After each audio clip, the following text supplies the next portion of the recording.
Welcome to the NBA Prop Pick Show powered by EV Analytics. I'm John Miller. He is Adam Scherher. Game 2 NBA Finals tonight, 8 o'clock. Adam, where do you stand after Game 1? The Pacers do it again. They pull off the upset, down 9 points with 2.5 minutes left. They win the game. Think the Pacers are live, or do you still back in the Thunder? Still OKC. I bet OKC in 5 as soon as that game ended, which was partly just kind of digging my heels in because I had made some people mad on Twitter. But yeah, I mean, my assumption coming into the series was that Indiana would probably steal a game with hot shooting. Obviously, like it being game 1 makes it more likely that they steal 2 games, but just because the game they steal is game 1 doesn't necessarily change, your outlook. I didn't see the game, but from everything, that I saw going on Twitter and from the box scores and everything, like there was nothing that seemed like a big win for Indiana as far as, oh, I didn't think about this, how is OKC going to counter? Like, don't let them shoot 46% from 3 and come back at the very end of the game. Like I don't think there's anything that like changed the way I view the series. Yeah, like you said, so they took 43s, they shoot 46%. I mean, I'm pretty sure if the Charlotte Hornets did that, they won a basketball game too, right? So it's kind of like they only won by 1, but with the shooting 46%. And then everyone's like, well, they turn the ball over 25 times. If you cut down the turnovers, they'll be fine. It's like, well, that's just kind of how OKC plays. So that's a lot easier said than done. I mean, the Pacers have 3 ball handlers in TJ McConnell, Nembhard, and Tyrese Haliburton, and they still turn it over 25 times. So that kind of makes you feel like that's a lot harder than it is. I just feel like if they just say the Pacers do win tonight, I feel like it's going to put bettors in such an awkward position because you're probably still going to be like, I think it's the Thunder, but like, how do you justify taking the Thunder when you're down 0-2 going to Indiana? And they probably would be like a slight plus money favorite. They wouldn't even be that huge of a plus price. So I'm hoping the Thunder just win tonight and we go 1-1 back to Indiana, because I feel like it's going to create a really awkward conversation for bettors. Like, how do you even sell someone on, yeah, I think you should still take the Thunder, because technically even down 0-2, they would win it in 5, which is what everyone was betting before if they won in 7 now, because they'd be down 0-2. But that's kind of the way I feel like the Thunder are the better team. So yeah. And Carlisle's a really good coach too. Not taking anything away from Dagnall, but like, you could argue that maybe Indiana steals 1 on shooting, maybe they steal 1 on Carlisle, and you get like 4-2. But I still just, people are saying the turnover thing, like you said, and that's probably more turnovers than you'll see typically. But that's how Oklahoma City plays, and also, like, Indiana has shot unsustainably well from 3 all postseason long. I don't think they magically got better once the season ended. And then game 1 was even more unsustainable than what they've already been doing in the postseason. Yeah, what Obi Toppin hit like 5 or 6 threes. Yeah, he was like 5 for 8.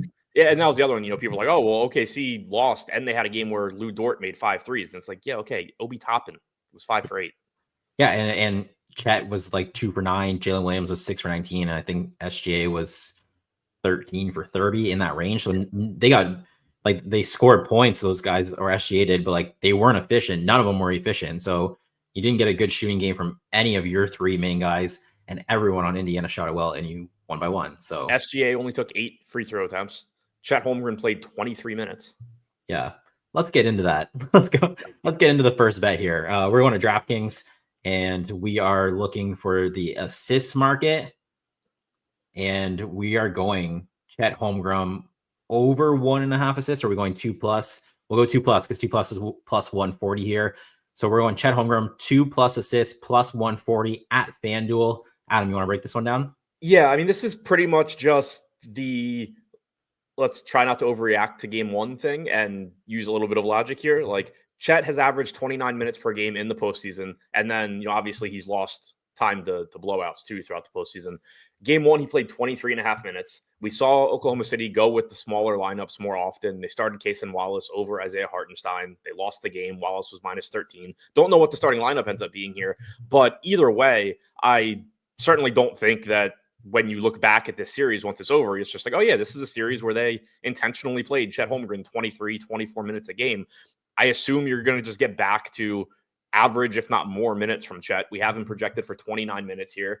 He's obviously not a high assist guy. He's averaged 29 minutes per game in the postseason. He's averaged 1.1 assists per game in the postseason. So it's not like it's as simple as just, if he gets 29 minutes, he goes over 1.5.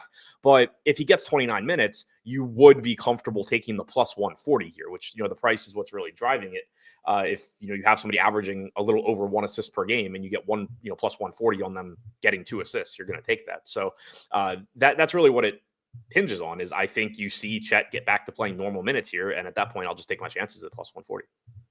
Yeah, it like the 24 minutes to me, like what you're saying for Chet Holmgren, when they say they went away from the double big, they did it in the previous series as well. But that was Chet Holmgren playing the 5 and Isaiah Hartenstein on the bench. It was never Holmgren on the bench and Hartenstein. It was always kind of Hartenstein was losing those minutes, and then Holmgren was still playing around 30. I think they got too carried away I think they kind of overcoached it, to be honest. I think Mark Daigneault, even just starting Cason Wallace and then down the stretch there going with that small lineup.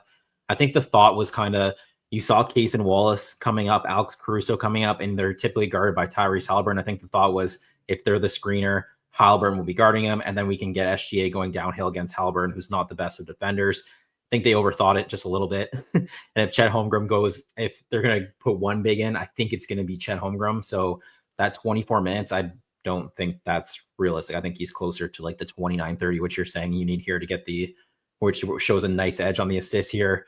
So the first bet is Chet Holmgren over 1.5 assists plus 140, big plus price. The second bet here, we're going to go to DraftKings, and it's going to be a sweat, but we are going Shai Gilgeous-Alexander under 34.5 points, minus 120. This didn't move on us since we started the show. It was minus 110. So you might be able to find a minus 110 out there. Let us know in the chat if you do see a minus 110 somewhere else. So once again, that's Shai Gilgeous-Alexander under 34.5. That's a big number. Minus 120. Adam, you want to break this one down? Yeah, I mean, this one's tricky. I'm really, really interested to see after game 2, kind of like how this looks in hindsight, because there is the potential for it to just look really bad after this game. You and I had talked game 1 because we had under Shai assists. You had talked about the way you thought Indiana would play them defensively, that it would drive him to, shooting more, scoring more, getting less assists. And we saw that in game 1, where for one, he played 40 minutes, but also his usage rate in game 1 was like 37 to 38%. For context, in the postseason, it's like 32.5%. So the takeaway from game 1 is that you were right, and it is likely we see increased usage for SGA in this series. The reason I still like the bet, though, is that the line moved with that. He was 33.5, I believe, in game 1, which is already, a high number. It's already moved to 34.5. So you just have the market completely buying into what we saw from game 1, which is fine. But like, as long as the market is adjusting with what we're seeing, you can go back to the under. It would be a bigger problem if it was like still 33.5 and you're just completely relying on what happened prior to this series. But with it being, a 1-game sample of seeing this, we don't know how Indiana is going to adjust. We don't know how OKC is going to adjust.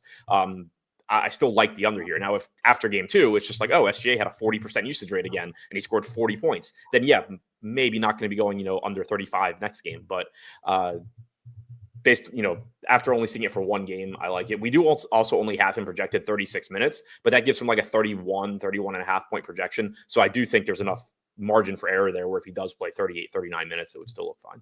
Yeah, if you bump it up to 38, 39, he's still under 34.5. I mean, it is an 11-point spread. I do think it would have to get to like 25, 30 for him to even get pulled, because I don't think Mark Daigneault is going to risk another comeback by the Pacers. But that's also completely possible, right? Like, I mean, the Thunder have shown you they can do that at home.